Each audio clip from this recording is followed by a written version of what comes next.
पावसाच्या सरी, थंडगार वारा आणि सोबतच गरमागरम कुरकुरीत खुसखुशीत अशी कांदा भजी. चला मग रेसिपी पाहूया. तर भजी बनवण्यासाठी अगदी 3 ते 4 कांदे उभं पातळ चिरून घेतलेले आहेत. आता त्यामध्ये मीठ टाकूया आणि अगदी 5 ते 10 मिनिटासाठी रेस्ट करायला ठेवून देऊया. कांद्याला अगोदरच मीठ लावल्यामुळे ना भजी जी आहे ना ती कुरकुरीत खुसखुशीत होते. यासाठी आपल्याला सर्वात अगोदर कांद्याला आहे ना मीठ लावून चोळून 5 ते 10 मिनिटासाठी रेस्ट करण्यासाठी बाजूला ठेवून द्यायचं आहे. आणि आता झाकण खोलूया आणि पाहू शकता कांद्याला आहे ना मीठ लावल्यामुळे बऱ्यापैकी पाणी सुटलेलं आहे. तर यामध्ये टाकणार आहोत कोथिंबीर आणि ओवा. त्याच्याबरोबर हिरव्या मिरचीचे कापसुद्धा टाकूया. नसेल टाकायचं तर काहीच हरकत नाही आहे. तुम्ही लाल तिखटचा सुद्धा वापर करू शकता. थोडीशी हिंग पावडरसुद्धा टाकलेली आहे. आता टाकूया लाल तिखट. त्याचबरोबर थोडासा सोडासुद्धा टाकलेला आहे आणि बेसन टाकायचं आहे.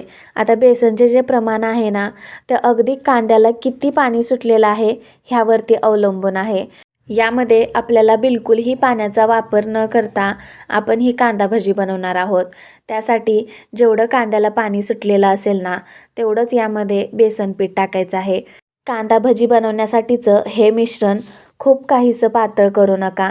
तुम्ही बघू शकता व्हिडिओमध्ये अगदी समोर दिसतंय सेम त्याच पद्धतीचं मिश्रण हवं आहे. अगदी दाटसर घट्टसर असं. त्यामुळं भजी कुरकुरीत होतात. आता एका साईडला तेलसुद्धा गरम करायला ठेवलेलं आहे. तेलसुद्धा मध्यम गरम पाहिजे. त्यामध्ये एक एक करून भजी सोडून देऊया. तेलामध्ये खूप काहीशी गर्दीसुद्धा करायची नाही आहे. नाहीतर तेलाचं तापमान आहे ना कमी होऊन जातं आणि भजी आहे ना तेलकट होतात. यासाठी जेवढे मावेल तेवढेच भजी टाका आणि मस्त कुरकुरीत सोनेरी रंग येईपर्यंत तळून घ्या. आता छान अशी भजी फ्राय झालेले आहेत तर काढून घेऊया. तर कसं आहे अनेकांना वाटतं की कुरकुरीत भजी बनवण्यासाठी तांदळाचे पीठ आवश्यकच असतं. पण फक्त बेसन पीठ वापरूनही खुसखुशीत कुरकुरीत कांदा भजी बनवता येते बरं का. तसेच इथे दुसऱ्या भजीचा घाणासुद्धा टाकून घेऊया आणि ही सुद्धा भजी अगदी कुरकुरीत खुसखुशीत होईपर्यंत तळून घेऊया, फ्राय करून घेऊया. आणि आता सध्या खूप पाऊस पडत आहे.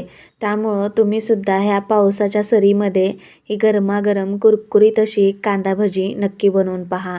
तर ही भजीसुद्धा छान अशी फ्राय झालेली आहे तर काढून घेऊया. पाहू शकता किती मस्त कलर वगैरे आलेला आहे आणि भजीचा सुगंध आहे ना घरभर असा दरवळलेला आहे. सोबतच हिरवी मिरचीसुद्धा तळलेली आहे. ह्याच्यासोबत तुम्हाला काय खायला आवडेल मला नक्की कमेंट्स करून सांगा. मी तर कांदा भजी आणि चहा खूप एन्जॉय केला.